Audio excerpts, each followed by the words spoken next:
بسم اللہ الرحمن الرحیم۔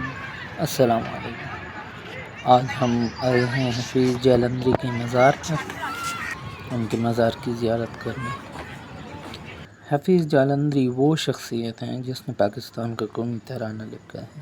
صرف پاکستان کا ہی نہیں بلکہ حفیظ جالندھری وہ واحد شاعر ہیں جنہوں نے 2 ملکوں کے قومی ترانے لکھے ہیں۔ پاکستان اور آزاد جموں کشمیر کے قومی ترانے لکھنے کا سہرا حفیظ جالندھری کے سر ہے۔ یہ ان کے مزار کا مین دروازہ ہے۔ مین دروازے کے ساتھ ایک تختی لگی ہے جس پر حفیظ جالندھری کا تعارف لکھا ہوا ہے، ان کا اصل نام، قلمی نام، والدین اور اساتذہ کے نام اور ان کی ذاتی زندگی اور شاعری کے بارے میں معلومات درج ہیں۔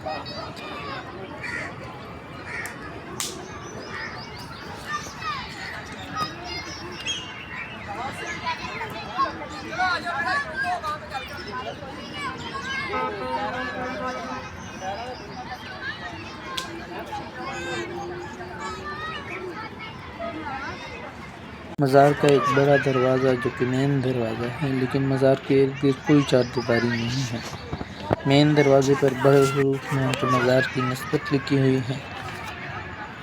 جیسے ہی مین دروازے سے انٹر ہوتے ہیں، سامنے سفید سنگ مرمر کا ایک کمرہ نظر آتا ہے جس کے اندر حفیظ جالندھری کا مقبرہ ہے۔ کمرہ تھوڑی اونچائی پر ہے اور اوپر چڑھنے کے لیے سیڑھیاں بنی ہوئی ہیں۔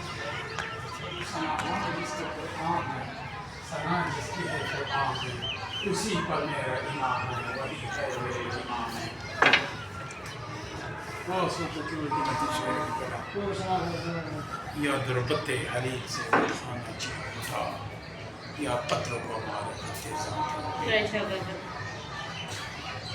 کمرے کے اندر چھت کے چاروں طرف ان کے اشعار لکھے ہوئے ہیں۔ ان کی قبر کے کتبے کے بیک سائڈ پر بھی ان کے 2 اشعار لکھے ہوئے ہیں۔ حفیظ جالندھری کے بارے میں آپ جانتے ہوں گے، وہ تحریک پاکستان کے سرگرم رہنما اور کارکن تھے۔ قائد اعظم کے ساتھی، قائد اعظم انہیں سن کہہ کر مخاطب کرتے تھے۔ یاد رہے کہ قائد اعظم کی اپنی کوئی نرینہ اولاد نہیں تھی۔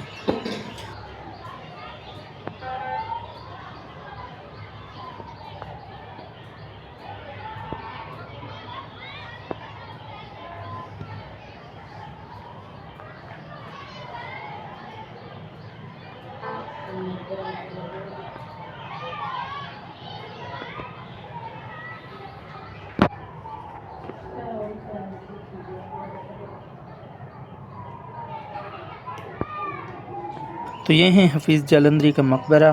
اگر ویڈیو اچھی لگی ہے تو ویڈیو لائک کرے، چینل کو سبسکرائب کرے اور تاریخ میں دلچسپی رکھنے والے اپنے دوستوں کے ساتھ شیئر کرے۔ تب تک کے لیے اتنا ہی، اپنا خیال رکھیے گا۔ اللہ حافظ۔